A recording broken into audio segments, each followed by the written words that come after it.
Welcome back to my channel. मेरा नाम है शिखा अग्रवाल। जैसा कि आप जानते हैं, लास्ट क्लास में हमने पढ़ा था फीमेल रिप्रोडक्टिव सिस्टम एंड उसके ऑर्गन्स। ठीक है, आज हम क्या पढ़ेंगे? आज हम पढ़ेंगे फर्टिलाइजेशन। तो what do you mean by fertilisation?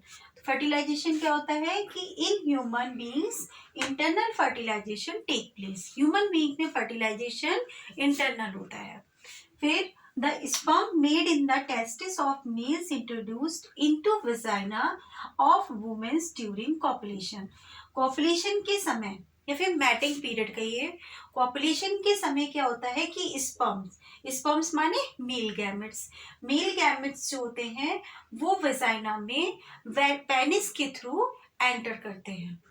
ठीक है, और जब वो पेनिस वेजाइना में एंटर करता है तो उस समय स्पर्म्स यानी कि millions of sperms. Next point क्या कहता है आपका? नेक्स्ट पॉइंट कह रहा है कि the sperms are highly active and mobile. ठीक है, तो अभी हमने आपको थर्ड पॉइंट में क्या बताया था कि थर्ड पॉइंट में बताया था कि जब पेनिस वेजाइना में एंटर करता है तो वो मिलियन ऑफ स्पर्म्स रिलीज करता है। ठीक है, अब वही स्पर्म्स ये बता रहा है कि बहुत ज्यादा हाईली एक्टिव एंड कैसे होते हैं? मोबाइल होते हैं। ठीक है, the sperms move up through cervix into the uterus. अब ये स्पर्म कैसे मूव कर रहे हैं? किसके थ्रू मूव कर रहे हैं? सर्विक्स के थ्रू। कहाँ मूव कर रहे हैं? यूट्रस में मूव कर रहे हैं। 6 पॉइंट क्या कह रहा है कि from uterus sperm pass into the oviducts. अब यही यूट्रस से होते हुए दोनों ओवरी में एंटर कर जाते हैं। 7th पॉइंट आपका कह रहा है कि one of the oviducts contain an ovum released by the ovary during ovulation. अब क्या देखिए कि ओव्यूलेशन के पीरियड में, ओव्यूलेशन के समय क्या होता है कि दोनों में से कोई भी एक ओवरी, दोनों में से चाहे वो राइट हो चाहे वो लेफ्ट हो, दोनों में से एक ओवरी क्या करती है? ओवा को रिलीज करती है। ठीक है, फिर क्या कहता है कि only one sperm fuses with ovum in the oviduct to form zygote. अब क्या होगा कि जब ये एग भी है, अब इतने सारे स्पर्म में से हमने आपको बताया था कि मिलियन ऑफ स्पर्म्स रिलीज होते हैं, उनमें से एक स्पर्म्स एग के साथ फ्यूज होकर क्या बनाएगा? जाइगोट बनाएगा।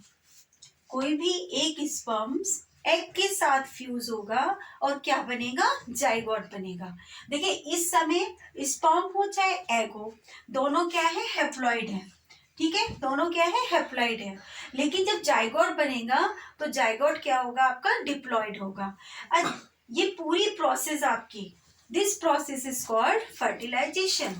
ठीक है, the fertilisation of the ovum take place in the oviduct. और ये फर्टिलाइजेशन की प्रोसेस आपकी कहाँ हो रही है? ओविडक्ट में हो रही है।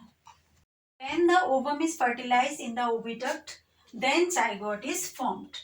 देखिए जब ओवम जो होता है ओविडक्ट में फर्टिलाइज होता है तब वहां क्या बनाता है? जाइगोट। जो भी मैंने आपको बताया कि जब ओविडक्ट में ओवम फर्टिलाइज हो रहा है तब वहां बन जाता है जाइगोट।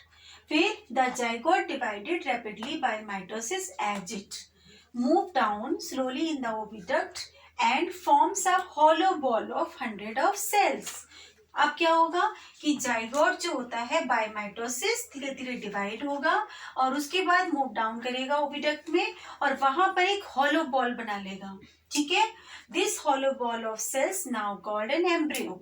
अब ये हॉलो बॉल क्या कहलाएगी आपकी? किसको क्या बोलेंगे? एम्ब्रियो बोलेंगे। क्या बोलेंगे? एम्ब्रियो बोलेंगे। ठीक है, फिर sinks into the soft and thick lining of the uterus and get embedded in it. फिर यूट्रस की बॉल क्या करेगी? धीरे श्रिंक हो जाएगी, वहां पर एक सॉफ्ट एंड थिक लाइनिंग बन जाएगी। किसकी? यूट्रस की। और जो आपका एम्ब्रियो है वहां पर क्या हो जाएगा? एम्बेडेड हो जाएगा। क्या हो जाएगा? एम्बेडेड हो जाएगा। फिर the embedding of embryo in the thick lining of the uterus is called implantation. जब यूट्रस की जो वॉल बताई थी मैंने आपको, जो वो थिक लाइनिंग की थी जहां पर एम्ब्रियो जो था वो इम्बेडेड था, वो प्रोसेस आपकी क्या कहलाएगी? इम्प्लांटेशन। क्या कहलाएगी? इम्प्लांटेशन कहलाएगी। तो आज हमने क्या पढ़ा? आज हमने फर्टिलाइजेशन पढ़ा एंड डेवलपमेंट ऑफ एम्ब्रियो पढ़ा। अब आगे का जो नेक्स्ट टॉपिक है वो हम आगे की क्लास से पढ़ेंगे। Thank you.